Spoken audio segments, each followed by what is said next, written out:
এক দেশের বায়ু দূষণে ভুগছে আরেক দেশ। হাজার মাইল পাড়ি দিয়ে বাতাসের ক্ষতিকর ধূলিকণা ভেসে আসছে ঢাকা, কাঠমান্ডুর মতো শহরে। এতে আরও বসবাসের অনুপযোগী হয়ে পড়ছে এসব অঞ্চল। কোনো সীমানা দিয়ে এই দূষণ ঠেকানোর উপায় না থাকায় অন্য দেশের সাথে একযোগে কাজ করার পরামর্শ পরিবেশবিদদের।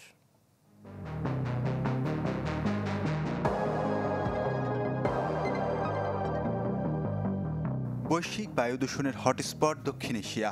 মহাকাশ থেকে দেখলে যার পুরোটাই মোড়া বিষাক্ত ধোঁয়ায়। গেল বছরও বিশ্বের সবচেয়ে দূষিত বায়ুর ১০০ শহরের মধ্যে ৯৯টি ছিল এশিয়ার।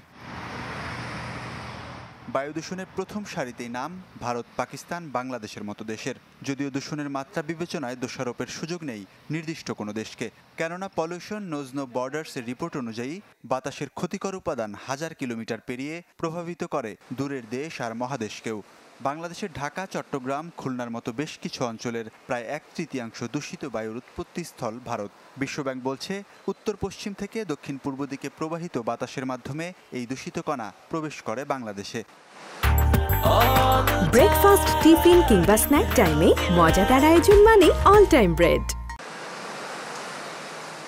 গবেষণায় বায়ু দূষণের তালিকায় শীর্ষে ঢাকা, লাহোর, দিল্লির মতো শহরের অবস্থান নিয়েও আছে পরিষ্কার বার্তা। বলা হয়, দক্ষিণ এশিয়ায় বিরাজ করে মোট ৬টি অভিন্ন মেঘমালা, যা বয়ে যায় ৪টি দেশের ওপর দিয়ে।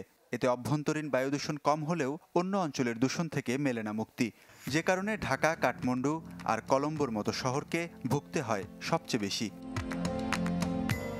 বায়ু দূষণ নিয়ন্ত্রণে এরই মধ্যে বিভিন্ন পদক্ষেপ নিয়েছে দক্ষিণ এশিয়ার দেশগুলো। গেল কয়েক বছর ধরেই বায়ুর মান রক্ষার পরিকল্পনা, বিভিন্ন স্থানে পরিমাপক যন্ত্র স্থাপন, সবুজ জ্বালানি ব্যবহারে জোর দিয়েছে দেশগুলো। তবে এই সবুজ যুগে এখন পর্যন্ত মেলেনি উল্লেখযোগ্য কোনো ফল। তবে এই অঞ্চলের বায়ু দূষণ কমাতে অভ্যন্তরীণ উৎস বন্ধের পাশাপাশি অন্য দেশের সাথে একযোগে কাজ করার পরামর্শ পরিবেশবিদদের।